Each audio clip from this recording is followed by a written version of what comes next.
السلام عليكم ورحمة الله وبركاته. تعالي بقى نشوف النهاردة عاملين عرق اللحمة الكداب. حاجة كده تحفة جدا واقتصادية خالص. احنا استعملنا نص كيلو لحمة مفرومة بس. وتعالي شوفي بقى الجمال والحلاوة ديت قدامك اهيت. مقطعينها، انا بصراحة مقطعاها سميكة شوية، ممكن تقطعي ارفع لو تحبي، وهقولك ازاي. كان بصراحة تجربة جميلة جدا ومميزة. ممكن تقدميه مع رز اصفر زي ما انا عملت، انا عاملاه مع رز بسمتي. ممكن تقدميه في سندوتشات، ينفع للرحلات، ينفع في كذا حاجة بصراحة.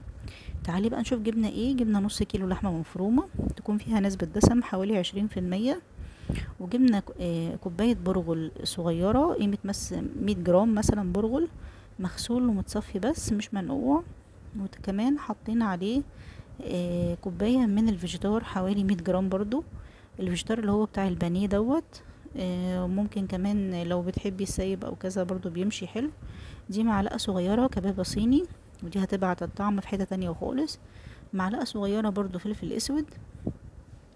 وكمان هنحط مرق الدجاج 2 مكعب مرق الدجاج. وخلي بالك انا مش هحط ملح لان مرقة الدجاج فيها ملح. وكمان المكون الحلو جدا الرئيسي بتاعنا النهاردة اللي هو كيس التوابل بتاع كنور. طبعا هنا ما نسيتش المعلقة الصغيرة من البيكنج باودر. معلقة البيكنج باودر ديت هتخلي اللحمة بتاعتي تطلع مش مكتومة، بالعكس هتبقى جوسي كده وحلوة من جوه. وكمان انا كنت ناسيه المكعب التاني اهو، بس تفركيه كويس قوي علشان تبقى الحاجات كلها بودر كده في بعضها وتعرفي تخلطيها، ما يبقاش فيه كتل مثلا تضايقك وانتي بتاكلي. هنا دوت بقى خلطة الكفتة من كنور، كانت تجربة مميزة جدا بالنسبة لي. ده فيه بقى توم بودرة وبصل بودرة، فيه كل حاجة الحقيقة. فانا استكفيت بكده وما حطيتش اي مكونات تانية. هبتدي بقى اخلط الكلام ده كله مع اللحمة، خلطة محترمة كده، عجنة محترمة. فلقيت انها مرهقة شوية في الايد، فهلفها لفتين في الكبة. الكبة خلتها لي متناسقة جدا مع بعضها، وانسجت اللحمة كلها فتحت كده واستقبلت بقية الخلطة. اهم حاجة توصلي للشكل دوت كأنها عجينة شوية. كنت ببل ايدي مية عشان اعرف امسكها وما تلزقش في ايديا. وده هو القوام المطلوب، بحيث تقدري ان انت تشكليها، بحيث ان احنا نعملها اسطوانة كده، شبه العرق يعني بتاع اللحمة. ممكن تحطيها جوه قالب لو عندك، او ممكن جوه علبة تلاجة مثلا عاملة الشكل دوت. لو عايزاها شكل مربع شوفي علبة تلاجة مناسبة عندك. انا حسيت ان ده اقرب شكل هقدر اعمله بالاسترتش فويل او بورق الاسترتش دوت، ان انا اشكل فيه العرق بتاعي الكداب دوت. بصي عندي اللحمة بتاعتي جميلة ممتازة، كل حاجة اتمزجت في بعضها كويس جدا، احسن بكتير لما اعملها بايديا واوفر في الوقت. هبتدي بقى ارولها كده في الاسترتش، بحيث ان انا اسويها كويس خالص، واقفل عليها كويس قوي من الجنبين، علشان طبعا هركنها ترتاح حوالي نص ساعة في الفريزر. لان طبعا مطرح ما ضربناها وكده كانت طرية حبتين، مش هعرف ان انا اتحكم فيها قوي. حطيتها في الفريزر حوالي نص ساعة. هنا بعد ما طلعت هبتدي بقى ان انا احطها على الشبكة بالشكل اللي انت شايفاه دوت.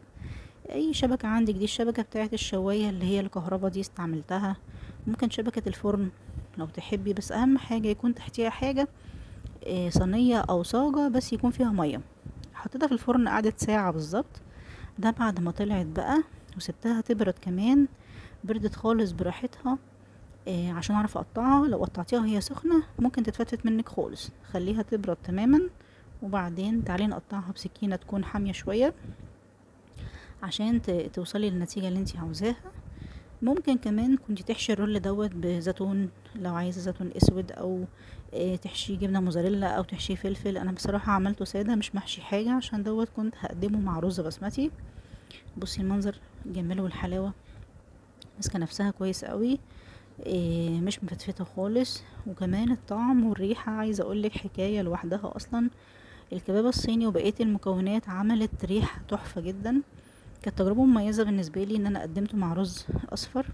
ممكن تعمليه كمان سندوتشات لو في عندكم رحلة ولا حاجة او رايحين مصيف، مناسب جدا ل انك تطلعي برا بيه، لان طبعا هو بيتاكل بارد، مش بتضطري تسخنيه او كذا، هو كده ممتاز جدا. جربي التجربة دي، حلوة قوي قوي وموفرة جدا. الف هنا وشفا، اكلات اقتصادية جميلة.